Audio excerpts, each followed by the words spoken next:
नमस्ते प्रणाम। हम मंजू वर्मा, जिला अम्बेडकर नगर टांडा से स्वागत व मंजू लोकगीत 123 की चैनल पे आप लोगन के बीच बहुत रोमांटिक विवाह गीत लेके आ है। तो ये गीत ऐसन बा भैया, एक राजा का बिटिया खेतम गए रहा थीन, का करे कि राजा धनिया बोआए रहा थीन। तो रानी की बिटिया धोबिन का बिटिया धोबी जहाँ धनिया बोए रहा थीन तो वहीं गए रहा थी। और राजा जाथिन, देखा जब धोबी की बिटिया काटे जाती धनिया तो राजा जाथिन और वह गाना गाए गाए धनिया काटत हई। तो राजा जब सुनत हिन वह जाई के राजा के बेटवा तो मोहित हो जाथिन उनके गाना सुन के, और सामने से जाई के उनसे प्यार हो जात है। कहा थी धोबिन की बिटिया, कहा थी तू तो राजा है, हम धोबिन बाटी, तो कैसे यस होई। तो राजा के बेटवा कहा थी हम जात पात ऊंच नीच भेदभाव ना करी, तुमसे बस प्यार हो गया, हमें तुमसे बियाह करे के बा। तो भैया प्यार का होता, आज तक तो हम तो जान ही पाए, तू जाना तू हो ना ही बहनी, हम ना जाने। हम तो क्यों प्यार है ना करे ही समझबे ना करी कि प्यार का होता। अगर आप लोगन के पता हो कमेंट में जरूर बताई कि प्यार कैसन चीज हो। तो भैया सुने है यूट्यूब पे फलाना के फलाना से प्यार हो गया, ढकाना ढकाना प्यार हो, लेकिन पता ना हमें प्यार का होता है। तो आप लोगन जरूर यह गीत का सुनी है। अच्छा लगी वीडियो शेयर करी है, लाइक करी है, कमेंट में बताई है गाना कैसन बा, तो ज़्यादा से ज़्यादा शेयर करी है। सभी दर्शक का नमस्ते प्रणाम। हम नीलम धरिया टांडा जिला अम्बेडकर नगर से। तो हम सुने नदिया किनारे धोबी धनिया बोवावे, अरे धनिया बोवावे। नदिया किनारे धोबी धनिया बोवावे, अरे धनिया बोवावे। अरे धनिया जे लागे फुलाई रे लालनवा, अरे धनिया जे लागे फुलाई रे लालनवा। धनिया काटन चली धोबी के बिटियावा, अरे धोबी के बिटियावा। धनिया काटन चली धोबी के बिटियावा, अरे धोबी के बिटियावा। अरे धनिया काटाई गीत गाई रे लालनवा, अरे धनिया काटाई गीत गाई रे लालनवा। देखा धोबी जौन है नदी किनारे धनिया बोआए रहा थी, और धनिया उनका खूब फुलाए फरे लागत, गौजड़ी भी एकदम बढ़िया। तो धनिया जब तैयार हो जाता है तो धोबी की बिटिया जाथिन धनिया काटे और गाना गाए गाए गीत आपन काटत है धनिया। तो देखा वहीं राजा का बेटवा घोड़ा से आवथिन, तो का होते आगे घोड़ावा चढ़ल आवे राजा के बेटा हुआ, अरे राजा के बेटा हुआ। घोड़ावा चढ़ल आवे राजा के बेटा हुआ, अरे राजा के बेटा हुआ। अरे गीत सुन के लगे मुस्काई रे लालनवा, अरे गीत सुन के लगे मुस्काई रे लालनवा। देखा घोड़ा से राजा के बेटवा आवत हिन और धोबिन के बिटिया के गाना सुनत हिन। जब यह सोचत हिन कहाँ ही गीत होत बा, जाके देखत हिन तो मोहित हो जात, हंसे लागत हिन। पीछावा उलटी जय के धोबिन के बिटियावा, अरे धोबिन के बिटियावा। पीछावा उलटी देखे धोबिन के बिटियावा, अरे धोबिन के बिटियावा। अरे राजा से अरज करे लगे रे लालनवा, अरे राजा से अरज करे लगे रे लालनवा।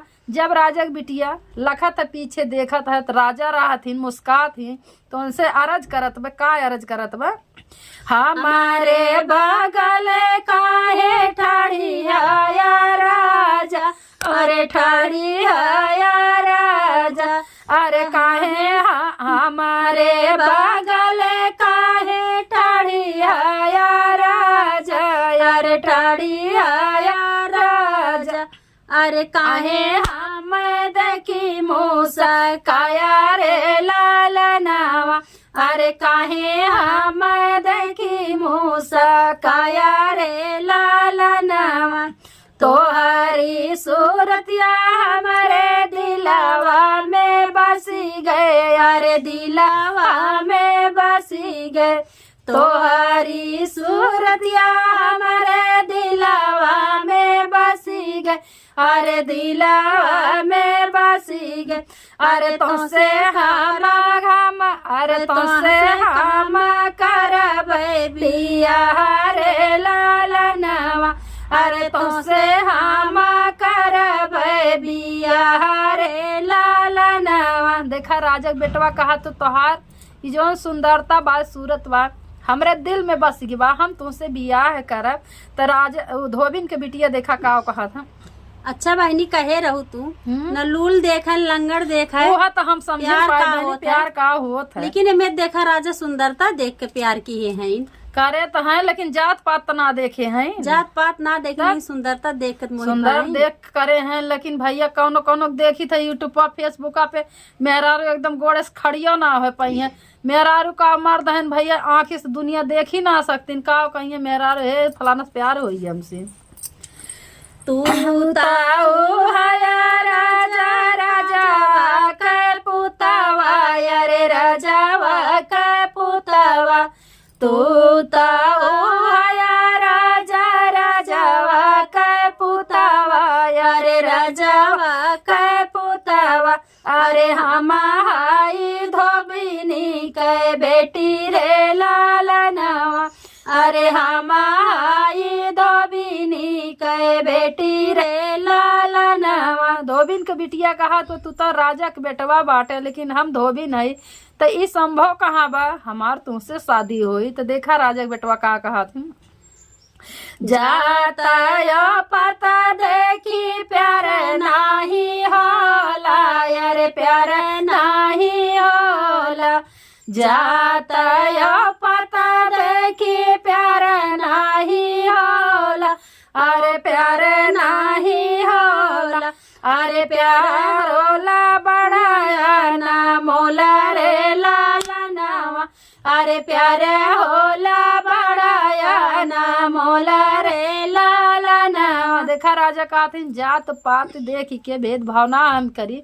प्यार तो एक अनमोल चीज है वो प्यार होएगा तुमसे तो होएगा तुम्हें बियाह हम करा अपने नी बाबा से तू खबर जनावा अरे खबर जनावा अपने नी बाबा से तू खबर जनावा अरे खबर जनावा अरे तुमसे हम करब बियाह रे लालनवा अरे तुमसे हम करब बियाह रे लालनवा अपने निमाए का खबर जनावा अरे खबर जनावा अपने निमाए का खबर जनावा अरे खबर जनावा अरे तुमसे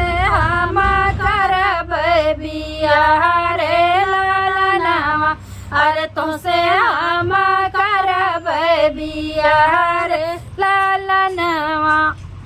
देखा धोबी राजा जो है धोबिन की बिटिया से कहा अपने बाबा से अपने माई से तू बता दा हम तुमसे बियाह करब हम आप रानी तुम्हें बनाई। तो देखा बियाह आई जाता नजदीक ब्याह रचाई तू है रानिया बनाई बे अरे रानिया बनाई बे ब्याह रचाई तू है रानिया बनाई बे अरे रानिया बनाई बे अरे जतिया से नहीं कौनो भेद रे लालनवा अरे जतिया से नहीं कौनो भेद रे लालनवा छोड़ी दे माई हो छोड़ी दे बपाई अरे छोड़ी दे बपाई छोड़ी दे माई हो छोड़ी दे